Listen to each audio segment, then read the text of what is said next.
சென்னைக்கு அருகே ஒரு சிற்றூர். அது வேலமரங்கள் அடர்ந்த காடாக இருந்தது. அங்கு பாம்பு பூச்சி ஒன்று பழங்காலங்களாக இருந்து வருவது கண்டுபிடிக்கப்பட்டது. கலியுகத்தின் காவல் தெய்வம் கருமாரி பாம்பு வடிவில் அந்த புற்றில் ஆதிகாலம் தொட்டு இருந்து வருகிறாள் என்று நம்பினர். பிறகு என்ன? வேலங்காடு திருவேற்காடு ஆனது. அன்னை கருமாரிக்கு அங்கு ஒரு ஆலயம் எழுந்தது. அன்னைக்கு கருமாரி என்று பெயர் வர காரணம் என்ன? பார்க்கலாம் வாருங்கள். துவாபரயுகம். கொடுங்கோல் அரசன் கம்சன் தன் தங்கை தேவகிக்கு பிறக்கும் 8வது பிள்ளை தன்னை கொல்லும் என்று அசரீரி மூலம் அறிந்தான். அவனை பயம் தொற்றிக் கொண்டது. அதே சமயம் ஆத்திரமும் அடைந்தான். தனது தங்கை தேவகியையும் அவளது கணவன் வசுதேவரையும் சிறையில் அடைத்தான் கம்சன். அவர்களுக்கு பிறக்கும் ஒவ்வொரு குழந்தையையும் கொன்று வந்தான். இப்படியாக 7 குழந்தைகள் அவனால் கொல்லப்பட்டன. 8வது குழந்தையாக தேவகியின் கருவில் கண்ணன் உதித்தான். இறைவனின் எண்ணப்படி அந்த சிசு ஆயர்பாடிக்கு போய் சேர்ந்தது. அதற்கு பதிலாக யசோதையின் குழந்தையான மாயா சக்தி சிறைக்கு இடமாறியது. தங்கைக்கு பிறந்திருப்பது பெண் குழந்தை என அறிந்து கம்சன் திகைத்தான். இருந்தாலும் அவன் அந்த சிசுவை கொல்ல தயங்கவில்லை. எங்கிருந்து வந்தாயோ, நீ அங்கேயே செல் என்று வானதிர சிரித்து சிசுவை வெட்ட வாளை ஓங்கினான். ஆனால் அந்த சிசுவோ அவனை விட 1000 மடங்கு ஓங்கி சிரித்து விண்ணில் தாவி அவனது கைக்கு எட்டாமல் பறந்தது. கருமாறி தான் எடுத்த ஒரு விரைவி இவ்வளவு விரைவில் முடிவுக்கு வந்துவிட்டதே என தன் அண்ணனிடம் மாயக்கண்ணனிடம் ஆதங்கப்பட்டாள் மாயாசக்தி. இல்லை மாயா, உரிய காலம் வந்ததும் கருமாறி வந்த நீ கருமாறி என்ற பெயருடன் அகிலத்தை ஆட்சி செய்யப் போகிறாய் என மாயக்கண்ணன் மறுமொழி கூறினான். அனைத்தும் அறிந்திருந்தும் அறியாதவள் போல அன்னை காத்திருக்க தொடங்கினாள். அசுரருக்கும் தேவருக்கும் இடையே போர் நடக்கையில் ஆதி காலம் தொட்டே அந்த அக்கிரமர்களின் ஆதிக்கத்தை சக்தியால் மட்டுமே சமாளிக்க இயலும் என்பதை ஈசன் அறிந்திருந்தான். அசுரர்களின் கை ஓங்கியிருந்த ஒரு கட்டத்தில் தேவர்களின் இன்னல்களை போக்க எண்ணம் கொண்டான் ஈசன். உமையே, கருமாரியாக காட்சி தந்து நீ ஆட்சி புரிய வேண்டிய காலம் கனிந்துவிட்டது. இந்த வெண்ணீற்றை பெற்று சிவனும் சக்தியுமாக இருந்து 5 புரிந்து அருள்க என்று கூறி தன் மேனி சாம்பலை எடுத்து அவளிடம் நீட்டினான். அன்னை சாம்பலை பெற்றாள். தானே சிவனும் சக்தியுமாக காட்சி தந்தாள். அசுரரை அடக்க அன்னை சக்தி கருநீல நிறத்தில் பயங்கரமான உக்கிரக உருவம் எடுத்தாள். திரிசூலம் ஒன்றை தன் முன் நாட்டினாள்.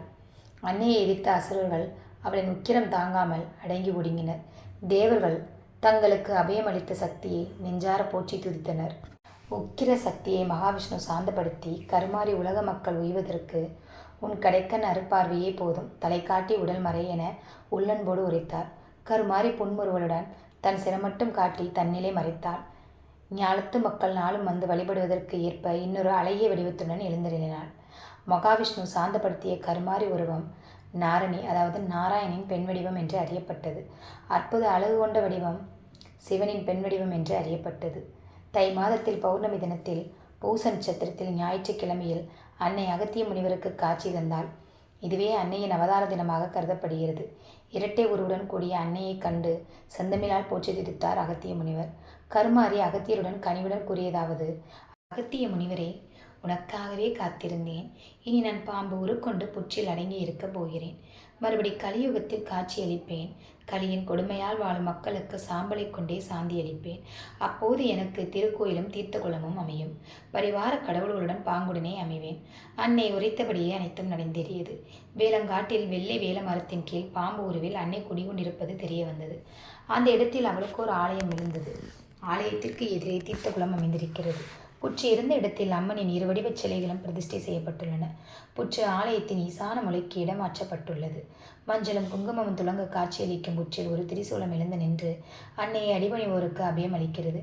புற்றில் பாலையும் முட்டை கருவையும் இடைவிடாது சமர்ப்பிக்கிறார்கள் பக்தர்கள். கருவறையில் 10 விளக்கு என்னும் அணையா விளக்கின் சுடர் ஒளியில் அன்னையின் 2 வடிவங்களும் அற்புதமாக காட்சியளிக்கின்றன. சிறுசு மட்டும் காட்டும் உக்கிர நாரணியின் கண்கள் நல்லவரை அச்சப்படுத்துகின்றன, நல்லவருக்கும் அபயம் அளிக்கின்றன. சிலை வடிவமான கருமாறி கிழக்கு நோக்கி நிற்கிறாள். காண்போருக்கு கருத்தை கவர்கிறாள். மேல் வலது கரத்தில் உடுக்கையும் பாம்பும், மேல் இடது கரத்தில் திரிசூலம், கீழ் வலது கரத்தில் கத்தி, கீழ் இடது கரத்தில் அமுத கலசம். காலத்தில் மண்டையொட்டு மாலை தவழ்ந்த அன்னையின் மார்பில் இப்போது எலுமிச்ச மாலை, உதட்டில் சிறு புன்னகை. கர்ப்பகிரகத்துக்கு முன்னால் இடதுபுறம் விநாயகரும் வலதுபுறம் முருகனும் வெள்ளிக்கவசங்கள் தொடங்க காட்சி தருகிறார்கள். காவலுக்கு துவாரபாலைகள். அர்த்த மண்டப சுற்றுச்சுவரில் கௌமாரி, மகேஸ்வரி, வைஷ்ணவி, சதுர்முகி, சாமுண்டீஸ்வரி ஆகியோர் காட்சியளிக்கின்றனர். முதல் பிரகாரத்தில் லட்சுமி, பால விநாயகர், ஏகாம்பரேஸ்வரர், காமாட்சி, முருகன், வள்ளி, தெய்வயானை, சரஸ்வதி ஆகியோர். 2வது பிரகாரத்தில் உற்சவநாயகி. அடுத்திருக்கும் சன்னதியில் வேல்கண்ணி அம்மன். அடுத்து தமிழில் துதித்த குருமணி. அகத்திய முனிவருக்கோர் சந்நிதி. அதையடுத்து உற்சவ ஆறுமுகன்.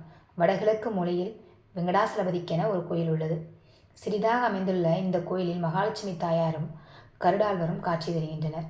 இந்த கோயிலில் உற்சவமூர்த்திகளான ஸ்ரீனிவாச பெருமாள், ஸ்ரீதேவி, பூதேவி, ராமானுஜர், சக்கரத்தாழ்வார், ராமலட்சுமணர், சீதாதேவி, ஆஞ்சநேயர், ஆண்டாள் ஆகியோர் காட்சி தருகின்றனர்.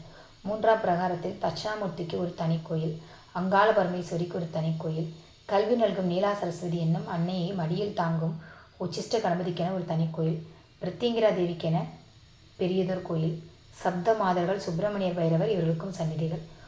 உக்கிரகாளியாக இருந்த கருமாரியின் ஆலயத்தில் சங்கராச்சாரியார் ஸ்ரீ சக்கரம் ஸ்தாபித்து அன்னையின் உக்கிரத்தை தனித்திருக்கிறார். உமாபார்வதிக்கான மந்திரங்களை உச்சரித்து சாந்த சொருபியாக்கி இருக்கிறார். அங்க பிரதட்சணம், வேப்பஞ்சேலை, புடவை சாத்துதல், பொங்கல், மாவிளக்கிடுதல், முடிகாணிக்கை தருதல் என்று பக்தர்கள் பிரார்த்தனைகளை நிறைவேற்றுகின்றனர். வீட்டில் யாருக்கேனும் அம்மை போட்டிருப்பதை தெரிவித்தால் கோயிலில் மஞ்சளும் வேப்பிலையும் கலந்த தீர்த்தம் தருவார்கள். அதை கொண்டு போய் அம்மை வார்த்தவர்கள் மீது தெளித்தால் உக்கிரம் தணியும். அடிக்கடி யாகம், தினம் அபிஷேகம் ஆகியவற்றின் மூலம் அம்மன் சிலைக்கு மந்திர உருவேற்றுதல் நிகழ்ந்து கொண்டே இருப்பதால் கருமாரி அம்மன் மகாசக்தி வாய்ந்தவள் என்ற நம்பிக்கை பக்தர்களிடையே உள்ளது.